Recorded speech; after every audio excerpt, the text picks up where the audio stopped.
다윗의 생애를 보면 왕이 되기 전에는 사울 왕으로부터 심한 도전과 핍박을 받았고, 또 왕이 된 후에는 정적들로부터 도전과 핍박을 받았고, 또 노년이 됐을 땐 자신의 친아들 압살롬으로부터 도전과 핍박을 심하게 받았습니다. 오늘은 시편 7편을 중심으로 말씀을 나눌 텐데, 시편 7편은 다윗이 노년에 쓴 시입니다. 부제를 보면 이렇게 쓰여 있습니다. 다윗의 시가연 베냐민인 구시의 말에 따라 여호와께 드린 노래.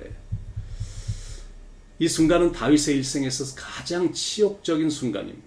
사랑했던 아들 압살롬이 반란을 일으켜서 다윗은 지금 맨발로 감람산으로 도망치면서 요단 계곡으로 향하고 있는 것.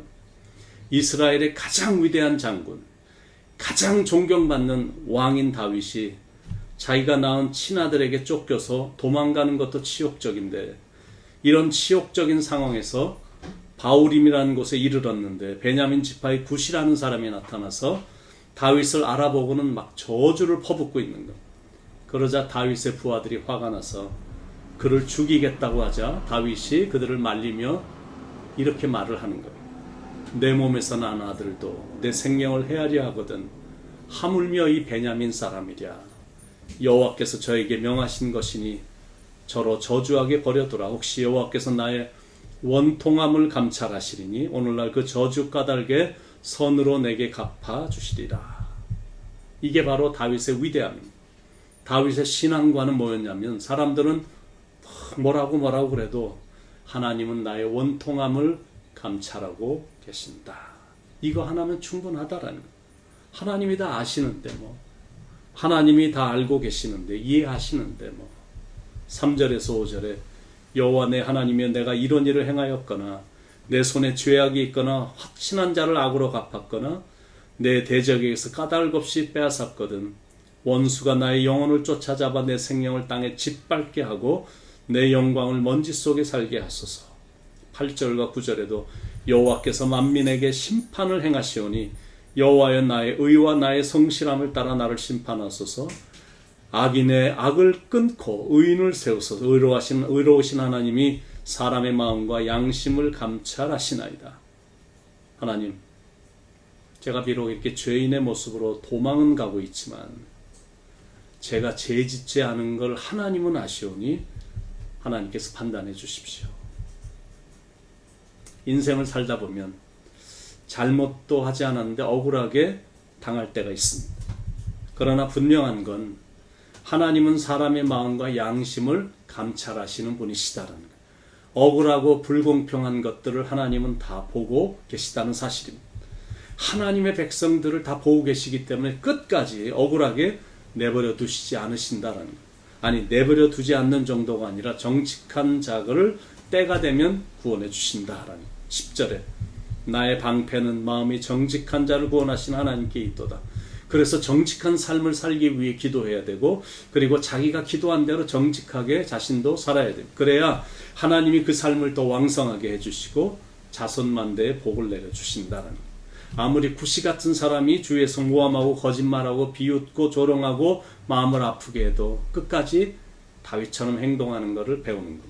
영적 교훈 첫 번째, 하나님께서는 반드시 공의에 입각하여 악인은 심판하시고 의인은 구원하신다. 첫 번째 교훈입니다. 근데 질문이 또 나오죠. 그렇다면 왜 의인이 고난을 받고 왜 악인은 형통하는 것 같은가? Why does bad thing happen to good people? 왜 좋은 사람에게 나쁜 일이 일어나고 and why does good things happen to bad people? 왜 좋은 일이 나쁜 사람에게 일어나냐? 신앙생활도 잘하고 봉사도 잘하고 기도도 참 많이 하는데 왜 그런 사람들은 인생을 더 힘들게 사는 것 같고 더 고난이 많은 것 같은가? 그것에 대한 성경적인 가르침은 대체 무엇인가? 첫 번째는 이런 것. 겸손한 사람으로 만들고 싶으셔서 하나님께서 그러시는 겁니다. 가나안 땅으로 가기 전에 40년 동안 하나님이 이스라엘 백성들로 하여금 광야의 길을 걷게 하셨습니다. 그 이유는 그들을 낮추시기 위해서, 겸손한 자들로 만들기 위해서 그 길을 걷게 하신 겁니다. 똑같습니다. 시련의 광야길을 통과하지 않고 우리 교만이 하늘을 찌를까봐 때때로 하나님은 고난을 허락하십니다. 시련과 벽에 부딪히는 경험을 해보면 자기가 얼마나 미약한 존재라는 것을 알게 되거든요. 그때서야 사람들은 하나님 앞에서 자신을 진정으로 낮추는 겸손함을 드러냅니다. C.S. 루이스가 옥스퍼드 대학의 채플을 설교를 하고 나오는데 한 학생이 달려와서 질문을 하는 겁니다. 당신이 설교한 그 하나님이 정말 살아계시다면 어째서 그분은 인생들에게 이런 고통을 허용하시는 겁니까? 라고 날카롭게 질문을 했더니 C.S. 루이스가 그 청년에게 활짝 웃으면서 이렇게 답을 해주는 것. 고통이 있어도 교만한 인생인데 만약 인생의 장에 고통마저 없다면 사람들은 얼마나 더 교만하겠습니까? 고통이란 귀먹은 세상 사람들을 흔들어 깨우기 위한 하나님의 메가폰입니다. 고통과 시련은 우리를 낮추시기 위해서 겸손한 신앙인으로 만들기 위해서 하나님께서 때때로 허락하시는 것이다. 그렇다면 이 과정은 반드시 지나가야 되는 과정입니다. 성품이나 인격이란 건 저절로 빚어지지 않거든요. 교회를 오래 다녔다고 해서 얻어지는 것도 아닙니다. 그건 고난을 통해서 빚어집니다. 다윗의 위대함도 그런 고난과 아픔을 통해서 빚어진 겁니다. 두 번째 이유, 왜 이런 과정을 지나게 하십니까? 그거는 진정한 복을 주시기 위해서 그러신 것이다. 시련 속에서 원망하지 않고 하나님의 뜻을 발견하고 겸손히 하나님의 뜻에 순종하면서 시련을 잘 이기면 하나님이 인정해 주시면서 우리를 높여주시고 그리고 축복까지 부어주시거든요. 하나님은 처음부터 복을 주지 않으십니다. 그릇이 준비될 때 복을 부어주십니다. 왜 아브라함에게 기근의 시련을 주셨을까? 왜 이스라엘 백성들에게 광야의 시련을 주셨을까? 왜 요셉에게, 왜 야곱에게 이런 과정을, 왜 하나님을 사랑하는 선한 백성들에게 이런저런 시련을 주실까? 아직 큰 복을 받을 만한 그릇이 준비되지 못했기 때문입니다. 그릇이 준비되지 않은 사람의 복을 풍부하게 부어주면 어느 누구 할 것 없이 복을 남용함으로 복이 오히려 독이 되니까 그렇게 되지 않도록 시련의 과정을 지나가게 하십니다. 전혀 그릇이 준비되지 않은 이스라엘 백성들에게 금방 적과 꿀이 흐르는 땅을 주면 그 땅은 몇 달도 안 돼서 쓰레기 유치장이 되거든요. 그 사실을 하나님은 너무나 잘 아시기 때문에 고난의 과정을 지나가게 하신 것. 그래서 고통의 의미를 잘 깨달으면 그 깨닫는 순간이 축복이 되는 거예요. 그리고 나중에 축복이 임할 때 기쁨은 더 커지고 그리고 더 빛이 나는 법입니다. 그리고 또 한 가지가 있습니다. 악인의 형통은 잠시일 뿐 그들에게는 언젠가 심판이 있다라는 거예요. 심판날엔 악인은 형벌에 처해지게 되고 의인은 영원한 복을 받게 된다라는 거예요. 그래서 성도들은 악인의 형통을 부러워하지도 말아야 되고 그리고 고난 속에서 여전히 소망을 가져야 됩니다. 지금은 억울하고 unfair한 것 같아도 불공평한 것 같아도 하나님은 일일이 지금 다 보고 계시거든요.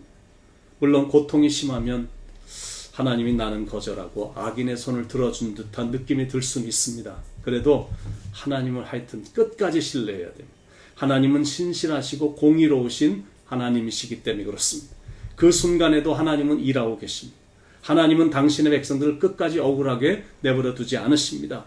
하나님이 하시는 일은 항상 의인은 해피엔딩입니다.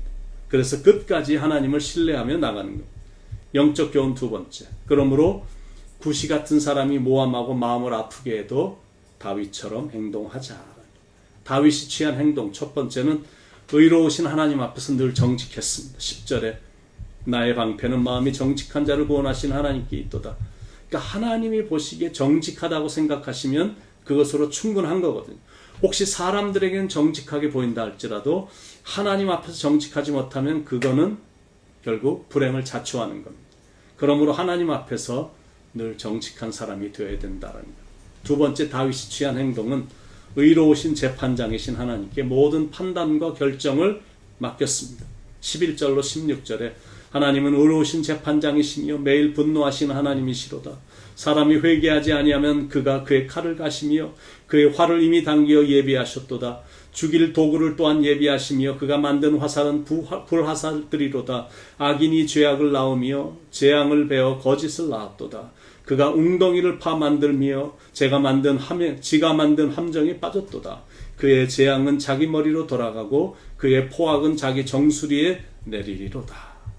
하나님의 판단만이 항상 공평하고 항상 공정하고 의롭기 때문에 다윗은 하나님께 그냥 모든 걸 다 맡긴 겁니다. 하나님은 부자라고 해서 절대 혜택을 더 주거나 가난하다고 해서 억울한 대우를 받지 않게 해주십니다.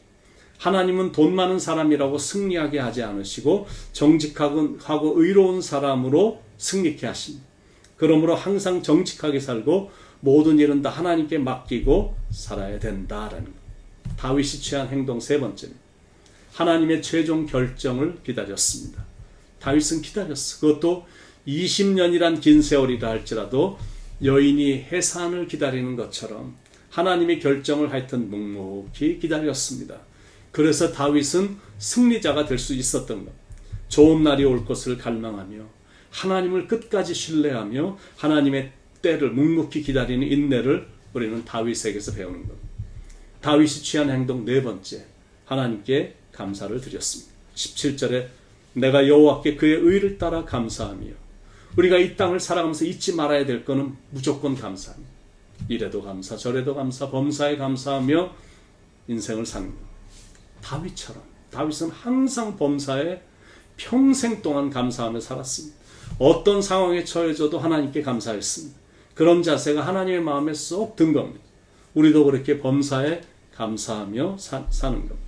다윗이 취한 행동 다섯 번째, 하나님의 이름을 찬양했습니다. 17절 후반부에 지존하신 여호와 이름을 찬양하리로다. 이 땅을 살아가면서 하나님께 감사하는 것도 당연히 하지만 하나님을 믿는 사람들은 꼭 잊지 말고 해야 되는 두 가지가 더 있어. 그거는 기도와 찬송. 너희 중에 고난당한 자가 있느냐? 그는 기도할 것이요. 즐거워하는 자가 있느냐? 그는 찬송할지니라. 힘들면 기도하고 즐거우면 찬송하고 범사에는 늘 감사하는 자세가 우리의 신앙 자세가 되어야 일이 순조롭게 잘 안 되다 할지라도 우리는 이런 무기가 있으니까 주님 앞에 나와서 무릎 꿇고 기도하고, 그러나 혹시 일이 굉장히 잘 되면 잘 되게 해주신 하나님께 감사하면서 찬양을 드리는 것. 특히 하나님을 믿는 사람들은 찬양을 참 많이 해야 돼요. 악마와 병마와 악한 세력이 찬양을 통해 쫓겨가기 때문에 하여튼 찬양을 많이 하는 것. 오늘도 누가 보든 안 보든 정직하고 의로우신 재판장이신 하나님께 모든 판단과 결정을 다 맡겨버리고 하나님의 최종 결정을 기다리는 성숙함으로 나가고 하나님께는 무조건 감사하며 그리고 하나님의 이름을 찬양하면서 살기를 사랑하는 여러분 축원드립니다. 그러면 축복의 인생이 되는 거고, 그렇게 되면 하나님의 선한 인도함을 받는 하루가 되고 또 내일이 되고 일생이 그렇게 되는 겁니다. 아멘. 아멘이시죠? 기도하겠습니다. 사랑하는 하나님, 다윗이 살았던 인생처럼 하나님께 감사하며 기도하며 늘 어떤 상황에서도 찬양하며 모든 되어져가는 일들은 하나님께 다 맡겨드리는 성숙함으로 최종 결정을 기다리는 인내함으로 나가는 그런 성숙함이 우리에게서 나오길 기도합니다. 코로나 바이러스 사태가 지속되고 있지만 다윗처럼 인내하며 나가다 보면 하나님의 선한 인도함을 받게 될 것이니 묵묵히 나가면서, 그러나 지루하게 기다리는 것이 아닌 찬양하며 하나님의 이름을 높여드리며 그렇게 나아가는 아름다운 모습이 우리에게서 보여질 수 있도록 인도해 주옵소서. 사랑이 많으신 예수님의 이름 받들어 간절히 기도드립니다. 아멘.